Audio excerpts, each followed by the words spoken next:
सत्ता में। अब उस राजनीतिक खबर की बात करते हैं जिसका वेटिंग पीरियड काफी लंबा है। ये खबर उत्तर प्रदेश बीजेपी से जुड़ी है, जिसके नए अध्यक्ष के नाम का इंतजार न सिर्फ काफी लंबे वक्त से हो रहा है, बल्कि संभावित नामों की लिस्ट भी काफी लंबी है। लेकिन अब ये इंतजार खत्म होने वाला है, क्योंकि बीजेपी ने अपने यूपी अध्यक्ष के चुनाव की समय सारणी तय कर दी है और सिर्फ 2 दिनों में यानी 14 दिसंबर को यूपी बीजेपी को नया अध्यक्ष मिल जाएगा। समय सारणी के अनुसार आज से ही यूपी अध्यक्ष का चुनाव कार्यक्रम शुरू हो गया। आज के तय कार्यक्रम के मुताबिक प्रदेश परिषद सदस्यों की सूची जारी की गई। इसके साथ ही राष्ट्रीय परिषद सदस्यों के चुनाव कार्यक्रम का भी शुरुआत कर दी गई। 13 दिसंबर को दोपहर 2 बजे से 3 बजे के बीच नॉमिनेशन दाखिल किए जाएंगे। इसी दिन नामांकन पत्र की स्क्रूटनी और नामांकन पत्र वापसी भी होगी।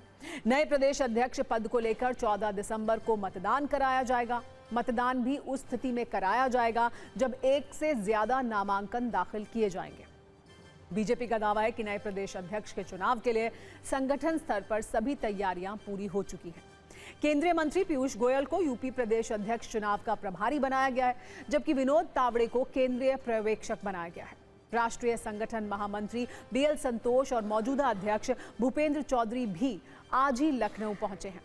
यूपी बीजेपी अध्यक्ष के चुनाव में कुल 464 मतदाता होंगे। इनमें 5 सांसद, 26 एमएलए, 8 एमएलसी और 425 प्रांतीय परिषद के सदस्यों के साथ जिला अध्यक्ष शामिल हैं। नए प्रदेश अध्यक्ष के नाम के ऐलान और नॉमिनेशन से पहले आज शाम लखनऊ में बड़ी बैठक हुई। इसमें राष्ट्रीय संगठन महामंत्री बीएल संतोष, बीजेपी यूपी अध्यक्ष भूपेंद्र चौधरी, संगठन महामंत्री धर्मपाल और दोनों डिप्टी सीएम समेत कई बड़े नेता मौजूद थे। आमतौर पर बीजेपी में सर्वसम्मति से चुनाव की परंपरा है, यानी जो व्यक्ति नॉमिनेशन करेगा वही यूपी बीजेपी का अध्यक्ष होगा। अब जब नॉमिनेशन में सिर्फ 1 दिन का वक्त बचा है, तो सवाल यह है कि यूपी बीजेपी का अध्यक्ष कौन होगा। पॉलिटिकल कॉरिडोर में कुछ नामों की चर्चा है। एक एक कर उन नामों को भी आइए देखते हैं और उनकी मजबूती और कमजोरी भी समझते हैं। पहला नाम है बीएल वर्मा। यूपी बीजेपी के अध्यक्ष के लिए उनका नाम सबसे आगे चल रहा है। ओबीसी कैटेगरी में लोधी समुदाय से आने के साथ साथ केंद्र में मंत्री हैं। अमित शाह के साथ काम करने का अनुभव है। सुनील बंसल के साथ भी काम कर चुके हैं। ये भी उनके लिए एक प्लस पॉइंट है।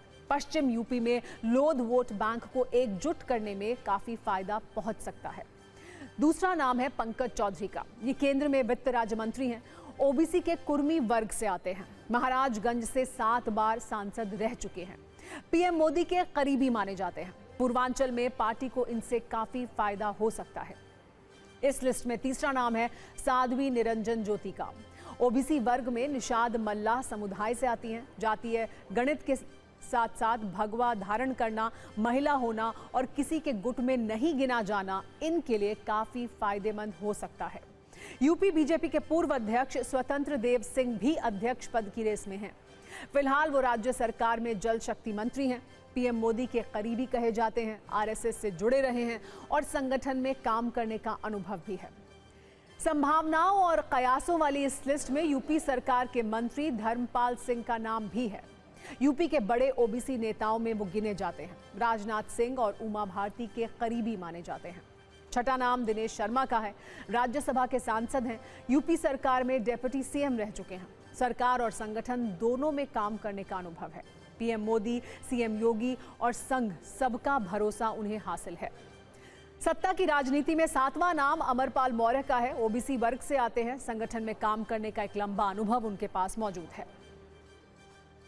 कयास लगाने का देखिए, ये तो आप लोगों का विशेषाधिकार है कि आप कयास लगाते रहें, लेकिन असली पिक्चर तो कल जब नामांकन की प्रक्रिया शुरू होगी और जब परसों अर्थात 14 तारीख को कौन अध्यक्ष होगा वो सामने आ जाएंगे।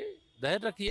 भारतीय जनता पार्टी एक संवैधानिक व्यवस्था से चलने वाला संगठन है और हम अपने कार्यकर्ताओं के बीच में से पार्टी अपने सभी दायित्व निर्धारण करती है। कल प्रदेश अध्यक्ष का नामांकन है, राष्ट्रीय परिषद के सदस्यों का, प्रदेश अध्यक्ष का, और परसों उस प्रक्रिया का विधिवत समारोह माननीय पीयूष गोयल जी हमारे भारत सरकार के मंत्री हैं और उत्तर प्रदेश संगठन के प्रदेश अध्यक्ष के, राष्ट्रीय परिषद के सदस्यों के चुनाव अधिकारी है, उनके आगमन के समय घोषणा होगी और प्रक्रिया का पूरी हो जाएगी। भारतीय जनता पार्टी में पूरी तरह लोकतंत्र है और भारतीय जनता पार्टी कार्यकर्ता आधारित पार्टी है। कोई भी कार्यकर्ता इन चुनावों में नीचे से लेकर ऊपर तक सहभागी होता है। कार्यकर्ता आधारित पार्टी का यही विशेष गुण है।